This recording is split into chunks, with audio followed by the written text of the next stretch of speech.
Welcome to the Coach Poe Show. I'm your host, Coach Poe, and I'm glad you're back for 2023 South Atlantic Conference football. Last year, we had an exciting season. We had the first ever South Atlantic Conference championship game between Mars Hill and Newberry, won ultimately by Newberry, and a great division separation in the South Atlantic Conference and a great championship game. And I'm excited to hopefully build on that here as we get into 2023. It's hard to believe that we're already talking week one football and we're here. Fall camp is just about wrapped up for most teams in the SAC, and ultimately game one is going to start today. And so we're going to dive into it, do a little preview of the season, break down each team, look at some big matchups this week, and then we'll be back next week for the week two of the Coach Poe Show. So let's dive in. First up, we're going to break down Barton. The Bulldogs, they're coming into year three of their program, very young program, and they're led by running back Jordan Terrell, and he's joined in the backfield by quarterback Jaquan Lynch. And that's a dynamic duo back there. They can really throw the football, run the football, put up some big yards for the Bulldogs. Terrell, he's rushed for 3,400 yards, just over 3,400 yards and 30 touchdowns in 2 seasons. He's primed to have a big season here in his junior year for the Bulldogs. And Barton, again, a young team, a young program looking to continue building on their early successes that they've had here in their first 3 seasons. Next is Carson Newman. This is a big year, I think, for Carson Newman. Coach Clowney, they finished last year 6-5, went on a little bit of a run late, and we were able to put some wins together second half of the season. And they built on a 1-10 season in 2021. So Carson Newman has that upward trajectory. They've done a nice job in the transfer portal here in the offseason. Went out and got a couple quarterbacks, transfer in from South Florida in Gavin Gosnell. So they've really done some good job retooling and not just recruiting, but hitting the transfer portal as well. They did get some big wins last year over Newberry. So I think still have a lot to prove out there in Mossy Creek, but I think they've played some big games last couple years. They're on the upward trajectory, and I think Coach Clowney has them primed. I think they're going to be a tough out on the mountain side of the division in the South Atlantic Conference of 2023. Next up is Catawba. This is one of the more intriguing teams for me for 2023. First year coach Tyler Haynes came over from Shepherd as the offensive coordinator there. And he takes over a team that was 1-10 a year ago. I think they have a better roster than a 1-10 team. I think with his offensive prowess, they're going to be able to put some things together. They have a tough road on the Piedmont side of the division, but Catawba intrigues me a little bit. I think they have some of the pieces to have a successful 2023, and I think they could surprise some people here as the season goes late into October. Next, Emory and Henry. 2022, big year for the Wasps. First year in Division II, first year in the South Atlantic Conference. They went 5-6, and I'd say it's a pretty good year for the Wasps, particularly going first year in Division II. They had that big win against Wingate last season, who ended up being that playoff team. But they also took conference champs Newberry. They took them to overtime. So they played tough competition well. They were not fazed by big games. They did a great job. And so I think another year of experience under their belt really is going to favor Emory and Henry. And again, I think that's another tough team up on the mountain side of the division, or mountain division. But I think, again, Emory and Henry is primed to build on what they did last year and continue that success. Erskine. The Flying Fleet, the relatively new program, similar to Barton, only been around since 2020. I think they've had some tough games, and they've had some wins over the years, but they've still got some growing pains. I still think they have some room to grow. Look for them to maybe shock some people and play some people tight, but I'd look for the Flying Fleet to be continuing to build here in 2023. Lenore Ryan's up next, and the Bears. They missed out on the playoffs a year ago, but if you caught our show last Sunday, you know that the Bears are favored by several columnists for D2Football.com to win the SAC championship this year. They come back with a lot of experience on both sides of the football. They're going to have some tough games, but I think they're primed for it. They've got some playmakers back. They got Dwayne McGee back at tailback. They have Sean White back at the quarterback position. And then on the other side of the football, you have John Ross May leading a pretty stout defense from a year ago, returning most of those guys. If the Bears can stay healthy, I think they have a real good shot at clinching the South Atlantic Conference Championship and paving their way into the D2 playoffs here come late November. Next up is Limestone. Probably one of the more surprising teams that we saw in 2022. The Saints not only had their first winning season, but their first time ever in the playoffs in 2022. And it's not going to be easy this year. There's a deep field in the South Atlantic Conference and in Super Region 2 this year. So it's a tough road to hoe. They're going to get it kicked off right tonight, against West Georgia.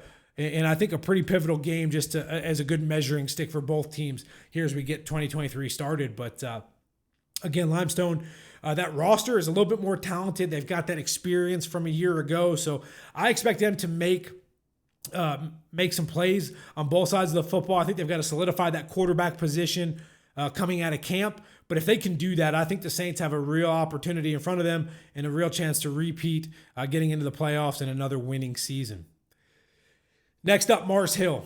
The Lions won the Mountain Division last year and played in the conference championship game against Newberry. They've really kind of grown. If you follow South Atlantic Conference football, you know that Mars Hill has been they've been known for their offensive prowess, if you will.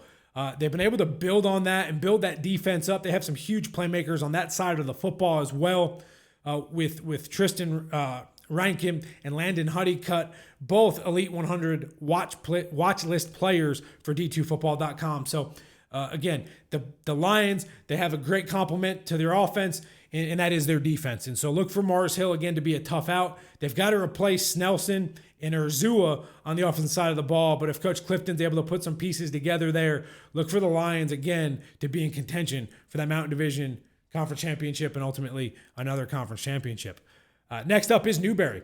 The two-time defending SAC champs they have a tough one this year. They lost a lot of guys, not just to graduation in the transfer portal. Most notably, Mario Anderson transferred to South Carolina. Those are some big shoes to fill for the Wolves.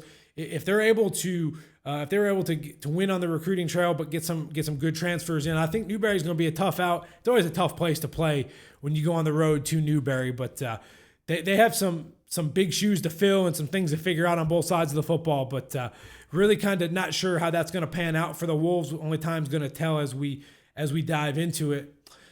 Tusculum, next team up, and they went 8-3 last year. Had a very stout defense, good quarterback, and Trey Simmons was elusive, able to throw the football, able to scramble, keep his eyes downfield, make good throws, but also take off and run that football a little bit. So Tusculum had lost, unfortunately, Trey Simmons to the transfer portal. He's at McNeese State now, FCS team. But they've got a lot of playmakers back on defense, and that should help them close that gap a little bit on offense. So look for a stout Tusculum defense. If they can fill that quarterback position and step up on the offensive side of the football, that could be a good matchup over there on the mountainside of the bracket. Next up, UVA Wise. This is a big year for the Cavs. I think they've been in the league, they've been in the SAC now for 3 years as well, and they've gone 6-22 over that time frame. Don't know what they're going to have on the offensive side of the ball, although they do return wide receiver Dorian Goddard, probably the most talented, if not one of the most talented receivers in the South Atlantic Conference. They're going to, and that's another tough place to play. Going up to UVA Wise, it has its challenges. So if the Cavaliers can figure some things out on the defensive side of the ball and get the ball to Goddard, I think they have a good chance maybe to upset some people here in the SAC this year. And then the last team, the Wingate Bulldogs. Unfortunately, they didn't make the SAC championship game last year, but they did make the playoffs, made that playoff run, ultimately losing to West Florida late in the playoffs last year. But they have that tough defense, and we talk about it every week on the Sunday night show. Defense travels, right? You got Marquise Fleming, Jaquan Edwards, and Trey Morrison, just to name a couple guys on that defense. If they could fill in some gaps on the offensive side of the ball and even that out like they've been able to do the last couple years, I think Wingate's they're a tough team to play. They're going to have some big games this year. So and they open up tomorrow night with Albany State, I believe. So that's going to be a tough game. It's a tough first game for the Bulldogs. Look for that defense to step up and have to make some plays this season for the Bulldogs. And so that's basically a rundown of the South Atlantic Conference here in 2023. I'm excited to see kind of where it shakes out and how things shape up here, not just in week one, but over the next couple of months. And when you look at it, when you look at that Piedmont division, that's going to be competitive. When you look at Newberry, Wingate, Lenoir-Rhyne, Limestone, 4 very, very tough teams. You throw in an unknown Catawba into that mix, Barton.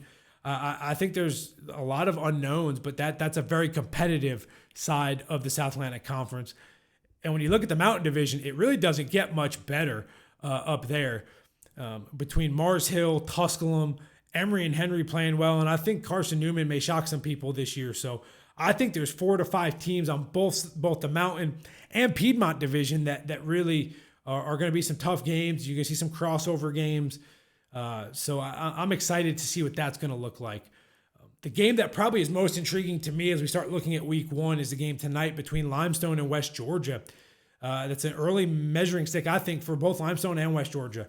West Georgia's a little salty. They didn't make the playoffs last year. Felt like they should have. And then you have Limestone, first ever winning season and first ever playoff appearance. So I think you've got 2 very competitive teams in Super Region 2. Really going to use this as a measuring stick to see where they are for 2023.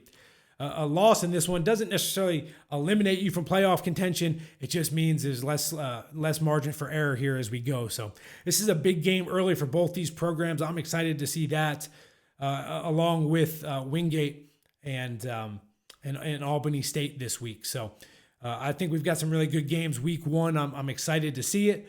And so join us every week as we go forward. And we have a recap of the previous week. We look at a couple of big games coming up in the upcoming week. And we're also going to have interviews with coaches, players, members of the media, members of D2Football.com. This is going to be an exciting platform, not just on your podcast platforms, but on YouTube. I'm excited about it. Join me each week as we break down South Atlantic Conference football here in 2023. Thank you, and I look forward to seeing you next week in South Atlantic Conference football.